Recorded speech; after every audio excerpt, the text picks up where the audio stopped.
그리고 두 번째, 리큐르 소스인데요. 리큐르는 이 리큐르를 이용해서 만든 소스예요. 리큐르가 뭐예요, 선생님? 리큐르는 알코올, 설탕, 향, 이 세 가지의 혼합물, 발효시키지 않은 상태를 리큐르라고 합니다. 알코올 있으면 약간 술의 느낌이 나겠죠. 좀 취할라나? 이런 생각이 들 거고, 설탕이 들어가 있대. 그럼 좀 약간 달달하겠죠? 좀 맛있는 술일라나? 세 번째, 향이 좀 좋아. 약간 술인데, 달달한 술인데, 약간 향이 있는 술.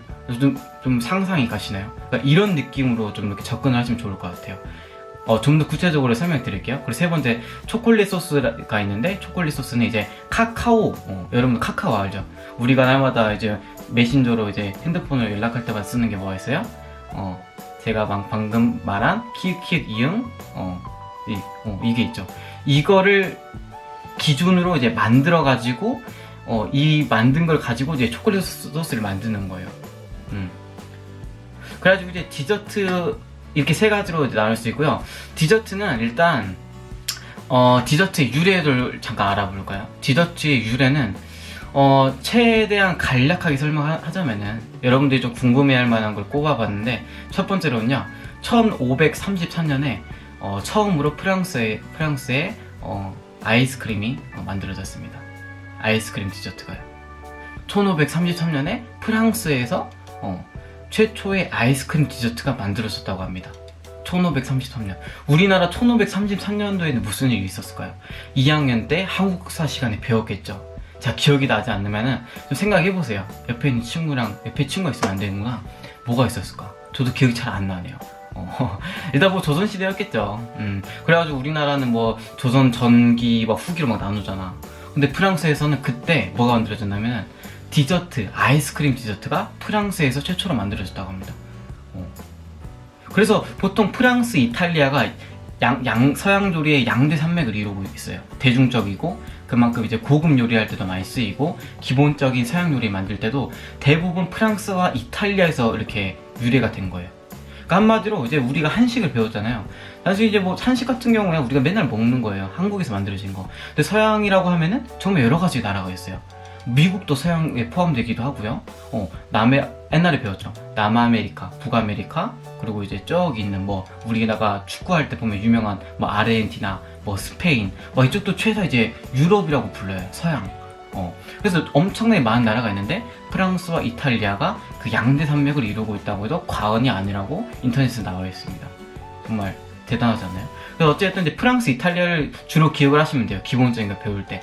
그리고 구체적으로 고급 양식을 배울 때는 이제 뭐 그리스, 이렇게 들어가셔도 돼요. 그리스 우리나라 사람들도 양식을 많이 이렇게 접해도 모르는 요리들이 정말 많아요. 그러다 보니까 서양 요리는 빠져들면 빠져들수록 이제 기본을 갖춘 상태에서 빠져들면 빠져들수록 정말 다양한 요리가 있다.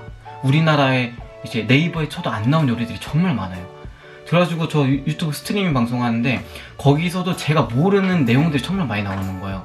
어떤 사람이 뭐 그리스 음식에 관심이 있는데 뭐 성당 가가지고 뭐 먹어봤는데 뭐 이런 것도 먹어봤다. 내가 모르는 음식을 막 그렇게 말하고 있는 거야. 제 유튜브 유도리 시도리 마지막 그 스트림 방송에 나와 있거든요. 그래서 막 제가 엄청 당황했어요. 찾아보고 싶으면 찾아보십시오. 아무튼 그래가지고 이제 16세기에는 초콜릿이 스페인에 최초로 도입됐다고 합니다. 우리나라 그 19세기 있죠. 19세기. 우리나라 19세기는 무슨 일이 있었을까요? 여러 가지 일이 있었겠죠. 그 시국에 프랑스에서는요, 이제 디저트로 명성을 떨쳤습니다. 디저트로. 무슨 말인지 알겠나요?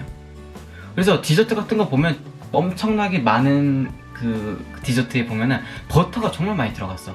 그러면 난 이걸 먹으면서 무슨 생각이 드냐면은, 이 유래를 듣고 나서 디저트를 먹으면서 무슨 생각이 드냐면은, 버터가 많이 들어간 디저트 같은 경우는 뭔가 죄다 프랑스에서 만들었을 것 같은 느낌이 나는 거예요. 그래서 막 인터넷에 많이 쳐봤거든요. 그러니까 단순히 이제 먹어보고 버터에 막 그런 풍미 그런 것들이 막 나요. 그러면 이런 걸 잘 기억해놨다가 버터의 풍미가 나는 디저트를 많이 먹어보고 이 이름을 알고 인터넷에 막 쳐보세요. 이것도 프랑스 건가? 저것도 프랑스 건가? 이건 프랑스 건 아니네. 근데 엄청나게 많은 디저트가 프랑스에서 많이 나갔다고 합니다. 지금도 우리나라 지금 2020년도이죠. 2020년도에도 정말 많은 디저트가 이제 팔리고 있는데, 그 안에는 보면은 옛날에 프랑스에서 만들어진 그런 디저트가 정말 많다고 합니다. 우리나라도 이제 한식으로 무언가를 할 때가 왔죠. 그걸 여러분들이 해주시면 참 좋을 것 같은데, 여러분들이 굳이 뭐 한식을 뭐 세계화시키지 않아도 요리를 열심히 배우고 우리나라에서 요리로 활동하는 것 자체만으로도 큰 대단한 의미가 있는 거니까 너무 욕심부리지 않았으면 좋겠습니다. 비꼬는 거 아니고 그렇게 반어법 쓰는 거 아니에요. 그래도 좀 전 개인적으로 그렇게 생각을 해요. 옛날엔 저도 막 한식이 세계화 이런 걸 생각했는데, 일단 요리를 열심히 잘 버티면서 하고 있다는 자체만으로도 지금 현장에서 이제 막 요리 관련돼서 막 이제 일을 해보니까 계속 요리를 하고 있는 것 자체만으로도 큰 의미가 있구나라는 생각이 들더라고요. 자, 이제 세 개 나눠진다고 그랬죠? 대표 디저트 소스. 첫 번째 앙글레지가 있다고 그랬잖아요. 이건 뭐예요? 이게 프랑스어인데 이제 잉글랜드의 요리법이라는 의미를 가지고 있대요. 그래서 그게 무슨 소리예요? 저도 잘 모르겠어요. 교과서는 일단 이렇게 나왔거든요. 그래서 이런 뜻을 일단 가지고 있구나. 그러니까 우리나라 사람들은 대부분 의미가 있는 것들로 해서 이름을 만들잖아요. 근데 서양 나라는 왜 그런지 모르겠는데, 그들만의 문화인지 모르겠는데 그들만의 뭐 문화가 있었겠죠. 그러다 보니까 뭐 우리나라 사람들이 번역했을 때 정말 왜 이런 이름이 나왔지라는 생각이 드는 그런 뜻을 많이 가지고 있더라고요. 그래서 이름은 진짜 번지르한데 뭔가 막상 뜻을 까보면 약간 뭔 소리지? 약간 좀 맥락이 안 맞는데 라는 생각을 많이 하는데, 잉글랜드의 요리법이라는 의미를 가지고 있는 프랑스어라고 합니다. 그래서 미국 사람들은요, 이걸 뭐라고 부르냐면 커스터드 크림이라고 불러요. 그러니까 미국도 서양인데 이제 앙글레지 소스를 보고 이거 미국 사람들이 봤을 때는 이거 커스터드 크림이네 이렇게 생각을 많이 한다고 합니다. 커스터드 크림은 뭐가 있어요? 우리가 이제 마트 같은 데 보면은 이제 크림 관련돼 가지고 뭐 커스터드 크림 관련된 뭐 그런 빵 같은 거 한 번씩 먹어본 적 있을 거예요. 근데 이게 대표적으로 저도 제과제빵 배울 때 대표적으로 들어가는 식재료가 있는데, 기본적으로 들어가는 거 달걀, 설탕, 우유, 그리고 이제 밀가루가 들어가더라고요. 근데 앙글레이지 소스 같은 경우는 저도 막 영상 보고 배워봤는데 정말 커스터드 크림이랑 느낌이 비슷합니다. 그래서 이제 노른자와 설탕이 들어가고 이제 바닐라 빈이 들어간 우유, 데핀 우유에다가 이제 그 노른자랑 설탕 이제 이렇게 잘 이렇게 섞어 놓은 거, 이거를 이렇게 노른자가 익지 않을 정도로 이렇게 우유에 넣어가지고 이렇게 막 섞더라고요.